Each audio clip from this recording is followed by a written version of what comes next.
up in the bows. The Mexicans had a fantastic Lucerne regatta, finished in 4th place. They could win this, take that 7th place and qualification for Paris. Miguel Cabello Nieto and Alexis Lopez Garcia. Chinese, well, uncharacteristically for the Chinese crews, Fan Junji and Sun Man had a fast finish.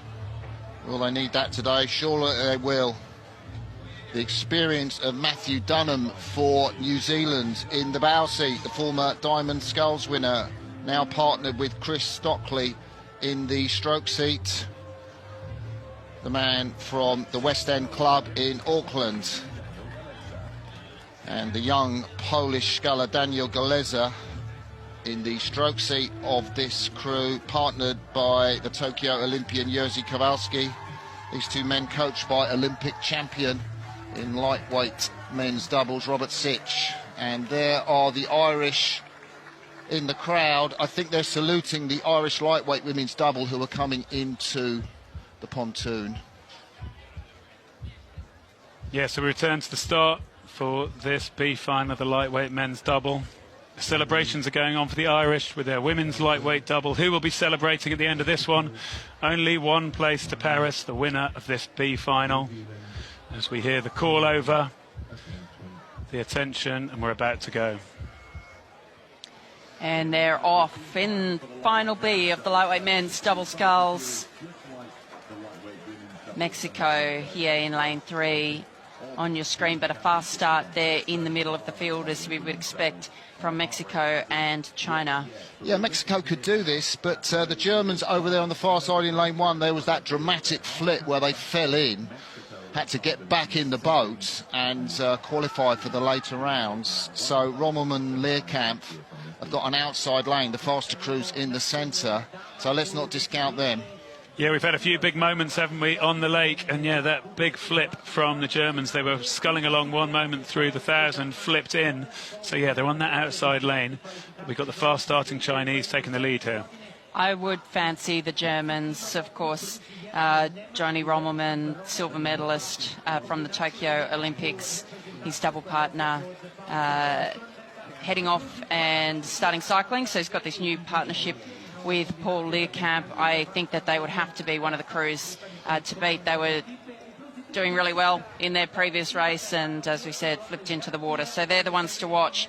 They're up at 40 strokes per minute. Over in lane 1 there, maybe the opportunity to sneak up without the other crews seeing you. We've seen the Chinese start pretty quickly in their races this regatta, but they typically haven't been able to hold that pace through the second half of the race. Yeah, except this double did have a bit of a sprint at the end, and you know, maybe they've got flexibility at both ends of the race. I'd love to see the Mexicans come through and grab a win in this race. I think it'd be great for universality and for world rowing if we get a Mexican crew directly qualified through the Worlds. Chinese there, Mexicans just edging out in front, Germany on the far side of your picture. Those three crews are still in it. Mexico have gone out bravely, haven't they, this early in the race? It's only the second quarter. Yeah, Mexicans have taken this on, but it's still pretty tight across the rest of the field. If anything, there's a Polish double who's out of the picture. They're the only ones who are looking currently like they're going to really struggle to get back through. But there we go with that German double over there on lane 1, as you say, Johnny Rommelmann in the stroke seat there. Mexico still up at 40 strokes per minute. Are they going to come down at this rate all the way down the track? If they can, maybe they can hold that lead. But if they drop, that's where they're going to be challenged. But they are the fastest moving boat on the course. They have about 4 metres, about a canvas over China. Yeah, well, the bowman, Cabello Nieto, had to recover from shoulder surgery. They were in Europe at Lucerne. I wonder if they've stayed in Europe. Not sure if they went back to Mexico. My guess is they've stayed in Europe and done a training camp here, but they are edging out on China. We are still not at the halfway mark, and this is a brave race by Mexico. It's a brave race by Mexico, but these are pretty flat, calm conditions. Going along at 39 strokes a minute in a men's lightweight double is not outrageous. If they've got the gearing right, if it's fairly easily geared, they might be able to just keep this ticking along. Mexico hit the 1,000 metres in front. In second place is China. Reminder that only one will qualify directly for the Paris Olympics. Germany still there in third place, but they are being pressed by Van Zandwegen and Vevey from Belgium. Is the gap too much? Mexico still out in front. How good are the Mexicans? They've got about 3/4 of a length now over China. Germany starting to challenge from that far side of the course. I'd expect to see them have something to say in this middle section of the race. Well, let's see this Mexican double. You can see the heads look like they're nodding slightly, but they're still staying really connected. I can't help thinking the Chinese are unlikely to now charge back through the Mexicans.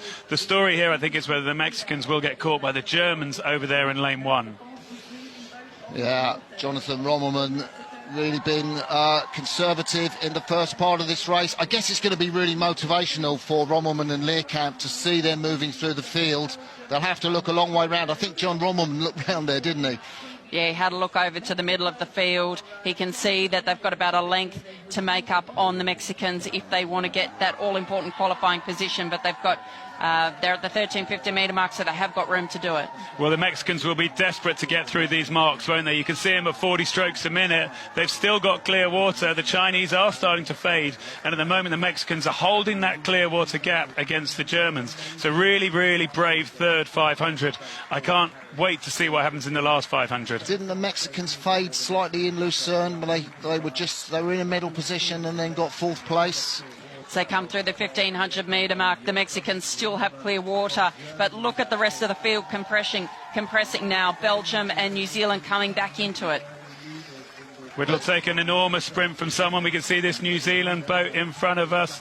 It's got Matty Dunham in the bow seat with Chris Stockley. They're going to look to mount a charge. It could get them up with the German boat, but as it is, I'm saying that the Mexicans are looking great here out in front.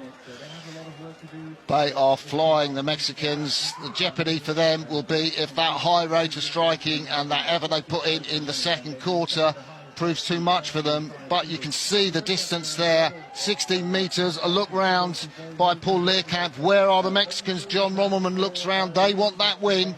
The field is closing up, but Mexico's still out in front. Well, they'll be looking over their shoulder, desperately thinking, will the Mexicans come back? Will the Mexicans come back to us? But they've now hit the red buoys. The Mexicans will have seen them out the corner of their eye, and I think they'll know that it's theirs to take it now through to the finish line. It's the Belgians who are actually sprinting through. But unless something goes wrong for the Mexicans, I think they're looking good. Belgians step up to 40 strokes per minute. I don't know that they're going to do it. I think the Mexicans see that they have a clear water lead here. Gosh, they did a great job in that third quarter to seal this race. It's going to be a huge effort from Belgium, but I don't know that they're going to get there.